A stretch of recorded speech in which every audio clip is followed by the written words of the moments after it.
14 मई को गुरु का राशि परिवर्तन होने वाला है और गुरु का ये राशि परिवर्तन कर्क राशि के लोगों के लिए अगले 1 वर्ष को किस तरह से बनाने वाला है, क्या परिणाम देने वाला है, इसके बारे में चलिए विस्तार से जानते हैं।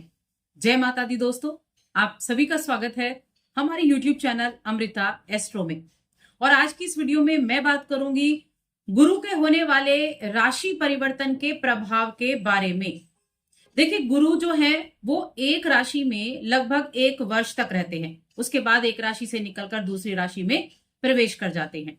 अभी जो 1 वर्ष का टाइम पीरियड होता है, इसमें गुरु उस राशि में आकर जहां आए हैं, जहां दृष्टि डाल रहे हैं, वहां रिजल्ट अपने उत्तम तरीके से देने का प्रयास करते हैं। क्योंकि गुरु क्या है, गुरु तो गुरु का काम करते हैं। देवगुरु बृहस्पति का काम है चीजों को संतुलन करना, और जहां गुरु की दृष्टि जाए वो उस घर से जुड़े हुए चीजों में आपको बेनिफिट देते ही देते हैं। क्योंकि गुरु की जो दृष्टि है ना, वो अमृत के समान होती है। अब आपने सुना होगा कि गुरु जो है वो अतिचारी होने वाले हैं। तो ये जो अतिचारी गुरु है ये क्या है, इसके बारे में भी जानेंगे। क्या क्या मिलने वाला है आपको, इसके बारे में जानेंगे। क्या कर सकते हैं और क्या नहीं करना है, और क्या उपाय कर सकते हैं, तो ये सारी जानकारी आपको मिलेगी।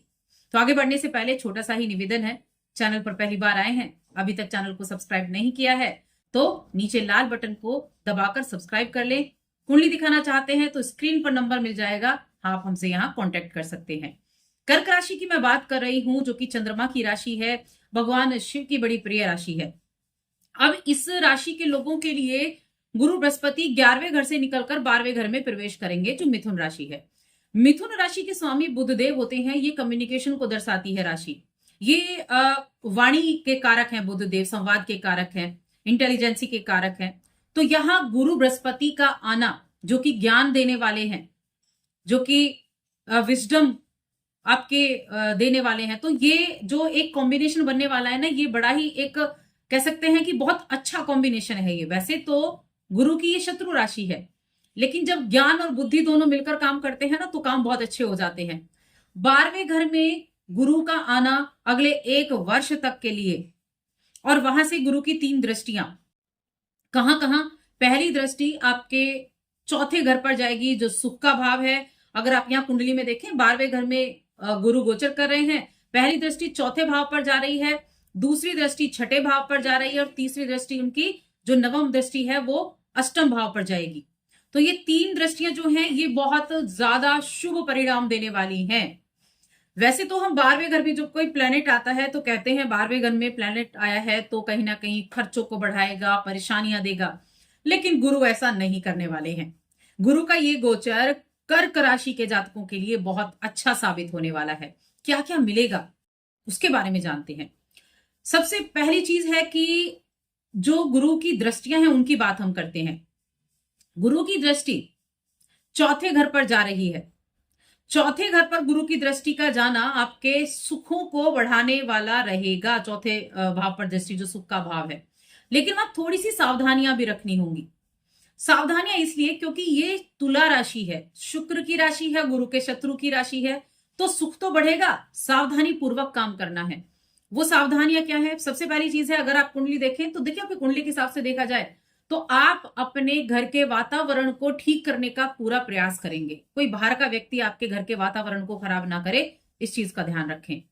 क्योंकि होता है ना, कई बार दूसरे लोग दूसरों की बातों में ज्यादा आने की कोशिश करते हैं, दूसरों को चढ़ाने की कोशिश करते हैं, और लोगों का काम बिगाड़ने की कोशिश करते हैं। तो इस चीज को अवॉइड करना है, अपने घर के वातावरण को शुद्ध बनाकर रखना है। बाहर का कोई व्यक्ति उसमें ना हस्तक्षेप करे, इसका ध्यान रखें। दूसरी चीज है कि जो 6 भाव पर गुरु की दृष्टि जाएगी, 6 भाव क्या है? रोग का है, ऋण का है, कंपटीशन का है, नौकरी का भाव है। बहुत उत्तम रिजल्ट यहां से आपको देखने को मिलेंगे, क्योंकि ये 6 भाव पर दृष्टि आपके नौकरी में अच्छे रिजल्ट देगी, आपके प्रमोशन के चांसेस बनाने वाली है, कंपटीशन क्लियर करने के आपको ताकत देने वाली है, बुद्धि देने वाली है। क्योंकि जब आप किसी कंपटीशन में जाते हैं तो क्या देखते हैं, कंपटीशन में जाएंगे तो आप पेपर को अच्छे से पढ़ेंगे, तो उसको पढ़ने की, उसको ऑब्जर्व करने की समझ आपकी बढ़ेगी कि किस तरह से आप बहुत जल्दी इस कार्य को कर सकते हैं। ये समझ आपके अंदर आएगी। कोई इंटरव्यू वगैरह के लिए जाते हैं तो सामने वाले को देख के ऑब्जर्व करना कि ये व्यक्ति किस तरह के क्वेश्चन पूछ सकता है, या इसका जो एक सिक्स सेंस आपकी काम करेगी, तो इंटरव्यू वगैरह के लिए बहुत अच्छा हो जाएगा यहाँ 6th हाउस पर दृष्टि के कारण। देखिए अपने जहां आप जॉब करते हैं ना, वहां की जो पॉलिटिक्स है, ऑफिस में बहुत पॉलिटिक्स चलती है, तो उस पॉलिटिक्स से दूरी बनाकर रखनी है, ये आपको ध्यान रखना है। पॉलिटिक्स से बचकर रहें। वैसे तो गुरु की दृष्टि जब छठे घर पर जाई है तो वो इन सभी चीजों से आपको बचा कर रखेगा, लेकिन थोड़ा अपनी तरफ से प्रयास कीजिए, क्योंकि प्रयास करने से ही रिजल्ट मिलते हैं। तो गुरु इन सभी चीजों में आपको अच्छा रिजल्ट देंगे। नौकरी में पद, प्रमोशन, प्रतिष्ठा देंगे, आपको बचाकर भी रखेंगे, रक्षा भी करेंगे। इसके अलावा आप चीजों को बेहतर तरीके से समझेंगे भी, बेहतर तरीके से आप ऑब्जर्व भी करेंगे, क्योंकि ये जो 6th हाउस है ये परिस्थितियों को जानकर उसके अनुसार आपको करने की शक्ति प्रदान करेगा। छठा भाव, तो ये बहुत अच्छे रिजल्ट देंगे छठे भाव पर गुरु की दृष्टि के। साथ में गुरु की दृष्टि कहाँ आई? गुरु की दृष्टि आई यहाँ 8वें भाव पर, नवम दृष्टि। अब अष्टम भाव क्या है? तो देखिए अष्टम भाव जो है ना वो गुप्त भाव कहा गया है, ससुराल का कहा गया है, पैतृक संपत्ति का कहा गया है। तो ये जो होगी ये क्या करेगी?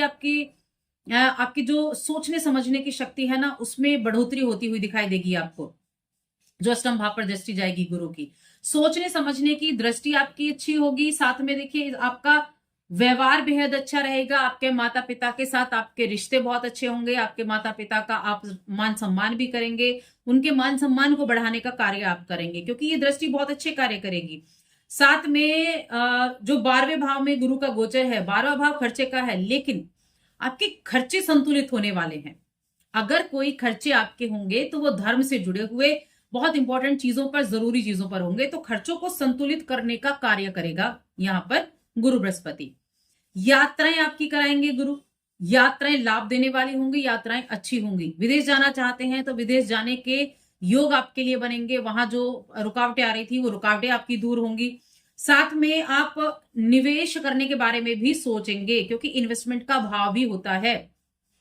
8वें और 12वें का कॉम्बिनेशन, ये हम कहेंगे कि जब भी आप कोई भी इन्वेस्टमेंट कर रहे हैं तो थोड़ा पेपर्स को ध्यान से देख लीजिए, थोड़ा उसके बारे में अच्छे से जान लीजिए इन्वेस्टमेंट करने से पहले। वैसे वो इन्वेस्टमेंट अच्छी रहेगी, लेकिन सावधानी पूर्वक कार्य आपको करना है। और अपने भाई बहन हैं, जो बड़े हैं छोटे हैं, उनके साथ संबंध अच्छे बनाकर रखें। इन चीजों का थोड़ा सा आपको ध्यान रखने की आवश्यकता जरूर होगी।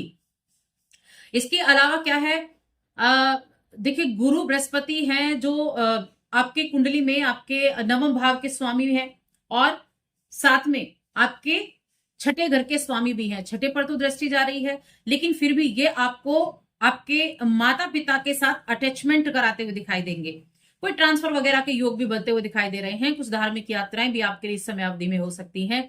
विदेश यात्रा बहुत दिनों से प्लान कर रहे थे ना, तो वो भी आपके लिए संभव है। उच्च शिक्षा के लिए किए गए प्रयास आपके लिए संभव होंगे। तो कर्क राशि के लोगों के लिए ये गुरु का गोचर बहुत अच्छे रिजल्ट देकर जाने वाला है। उपाय की बात करते हैं कि क्या उपाय आपको करने चाहिए। तो देखिए उपाय के तौर पर हमेशा मैं कर्क राशि के लोगों को एक ही उपाय बताती हूं कि आप शिवलिंग पर जल अर्पित कीजिए। ये सबसे अच्छा उपाय है। शिव के मंत्र ओम नमः शिवाय मंत्र का जप करते हुए शिवलिंग पर प्रतिदिन जल अर्पित कीजिए, बहुत अच्छा उपाय है। सफेद चंदन का टीका शिवलिंग पर लगाइए और उसके बाद खुद लगाइए।